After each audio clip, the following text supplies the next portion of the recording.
Não é raro encontrar pessoas que criticam a teoria da evolução, alegando que ela é apenas uma teoria. Por outro lado, as pessoas tendem a acreditar que a gravidade é 100% real, afinal de contas, ela é uma lei.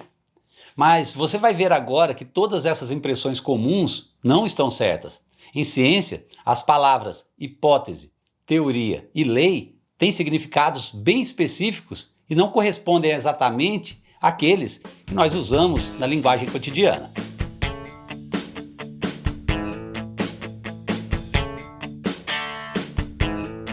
Continuando nossa série sobre o pensamento científico, nesse vídeo você vai compreender as diferenças entre os conceitos de hipótese, teoria e lei. Você verá que essa distinção é relevante não somente no escopo da ciência, mas também na nossa vida prática. Os conteúdos da Verve Científica visam melhorar você como um pensador, como um crítico. Se isso faz sentido para você, se inscreva no canal e já dê um like nesse vídeo. Se uma bola é solta do alto, a bola cai. Isso é um fato. Como vimos nesse vídeo aqui, um fato é uma observação, uma crença justificada pelo teste, pela experimentação. E uma observação que pode ser confirmada tantas vezes que você quiser. Para todos os efeitos, você pode aceitá-la como verdadeira. Mas vimos nesse vídeo aqui que tudo na ciência vem com um nível de incerteza. Você poderia dizer que a alegação de que todos os cisnes são brancos seja um fato. Mas há sempre chance de você encontrar um cisne preto. E aí você joga esse fato pela janela. Ao afirmar que é um fato, que sempre uma bola solta do alto vai cair, nem sempre pode ser verdade. Há situações em que ela pode não cair. Todos os fatos são verdadeiros, mas somente nas condições específicas da observação. No raciocínio científico, uma hipótese é uma suposição feita antes de iniciar a fase de teste de uma pesquisa científica.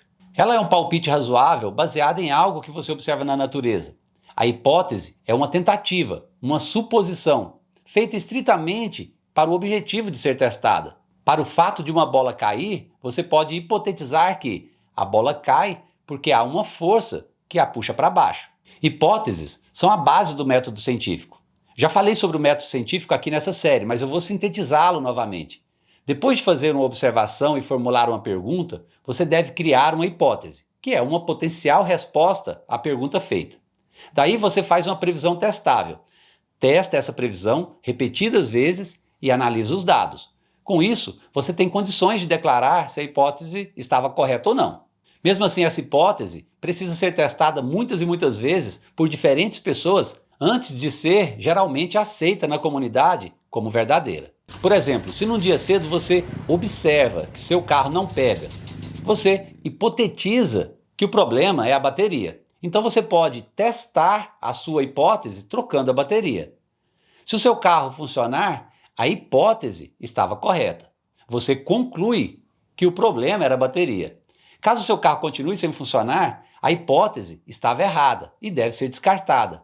O problema não era a bateria. E alguma outra coisa, uma nova hipótese, tem que ser considerada. Uma teoria é um conjunto de ideias que visa explicar algum fenômeno. Em ciência, a teoria é baseada em uma ou mais hipóteses válidas, que foram suportadas por repetidos testes. Em outras palavras, a teoria é uma explicação bem fundamentada de algum aspecto da natureza, baseado em fatos que foram repetidamente confirmados por meio de observação e de experimentação. E por conta dos rigores do método científico, a probabilidade de uma teoria descrever a realidade do fenômeno observado é muito maior do que a de uma hipótese. Por isso que o termo teoria aparece nos nomes de vários princípios aceitos na comunidade científica, como teoria da evolução, teoria do orbital molecular, teoria da relatividade. Observe que as teorias não são meras suposições ou palpites, mas sim relatos confiáveis do que é real. Elas são um dos ápices da ciência e são amplamente aceitas na comunidade científica como verdadeiras. Uma teoria nunca deve mostrar falhas. Se mostrar, a teoria deve ser descartada ou, no mínimo, complementada. Nesse sentido, nós constatamos que as teorias robustas podem evoluir.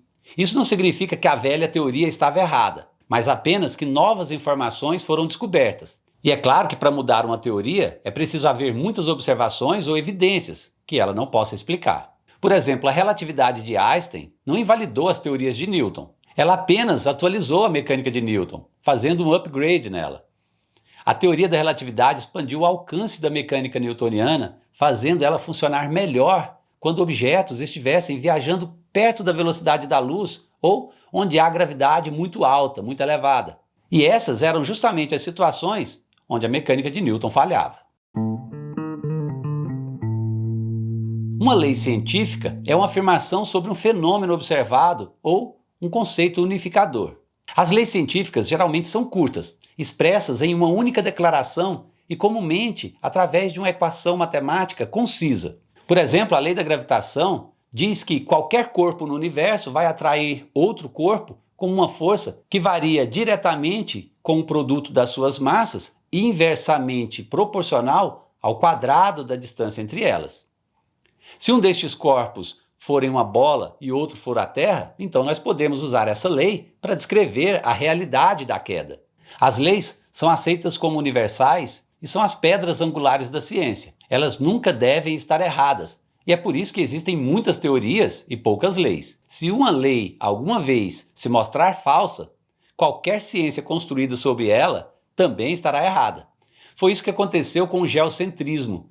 Quando ele foi derrubado pelo modelo copernicano, derrubou junto todas as teorias de Ptolomeu que eram baseadas no modelo de terra parada. Uma lei não é melhor que uma teoria ou vice-versa. Esse tipo de comparação não é cabível. Elas são apenas diferentes. Uma lei é usada para descrever uma ação sobre certas circunstâncias. Ela é o ponto a partir da qual você pode fazer as perguntas: por que e como um dado evento ocorre? A gravitação é uma lei. Ela nos diz como um corpo atrai o outro, mas não descreve como ou por quê. Por outro lado, a evolução por seleção natural é uma teoria. Ela fornece uma série de descrições para vários mecanismos e descreve o método pelo qual a evolução funciona. Até aqui podemos resumir que uma hipótese é uma explicação limitada de um fenômeno, uma teoria científica é uma explicação aprofundada do fenômeno observado e uma lei é uma afirmação geral e válida sobre um fenômeno observado. Muitos pensam que se os cientistas encontraram evidências que apoiam uma hipótese, a hipótese será promovida à teoria. E se a teoria for considerada correta, esta será promovida à lei. Mas não é assim que funciona. Hipóteses, teorias e leis são partes separadas do método científico. Embora possam evoluir, elas não se convertem uma na outra.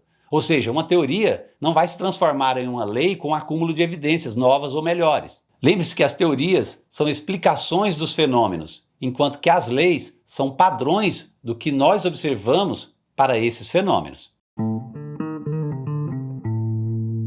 O uso casual desses termos, hipótese, teoria e lei, normalmente não condiz com o rigor estabelecido pela comunidade científica.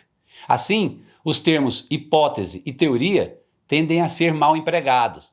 Talvez você mesmo já tenha empregado esse termo de forma equivocada, ao dizer, por exemplo, que minha teoria é que a falta de energia elétrica foi por conta de um reparo na rede. Aqui nesse caso, você não tem uma teoria, mas sim uma hipótese.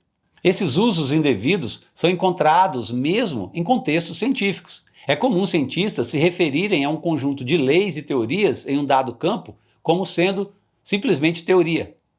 Nesse caso, o termo quer dizer algo mais geral e não no significado correto do termo teoria. Por exemplo, muitos autores sobre eletromagnetismo chamam esse campo de teoria eletromagnética. Note que em algumas das capas aparecem nada menos do que as leis do eletromagnetismo. Mas isso tem pouca importância.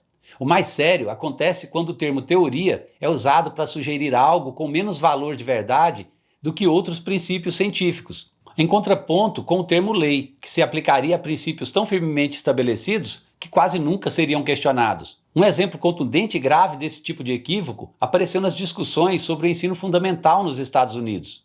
O conteúdo dos currículos de ciência nas escolas foi desafiado em alguns estados a ponto de conselhos escolares colocarem adesivos nos livros didáticos afirmando que a evolução das espécies era uma teoria e não um fato sobre a origem dos seres vivos.